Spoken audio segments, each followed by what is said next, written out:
निआरा ढंगरे जन्मदिन पालन कले सांबादिक परिवार। सुवर्णपुर जिला बिनका सहर ओटीवी सांबादिक दिलीप कुमार साहू पुओ जयप्रकाश साहू चांद 10तम जन्म दिवस को एक भिन्न ढंगरे पालन करा जायतिला।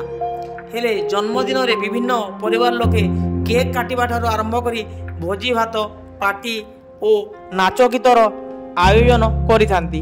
किंतु एई सांबादिकंक परिवार बिनका ब्लॉक भंडार पंचायत गुलुंडा गाँ निकटरे थिबा कुष्ठाश्रम को जाई सेठारे थिबा अंतेवासी को कदली सेऊ अंगुर सह राशन सामग्री मिष्टान बंटन करिथिबा बेले अंतेवासी को किछि टंका मध्य देई निज पुओं जन्मदिवस को एक निआरा ढंगरे पालन करी अन्य परिवार पई उदाहरण सृष्टि करि पारिछंती। सेहिपरि तांको साथी सांबादिकंक स्त्री रीताराणी साहू कुनी झियो चांदनी साहू उपस्थित रही।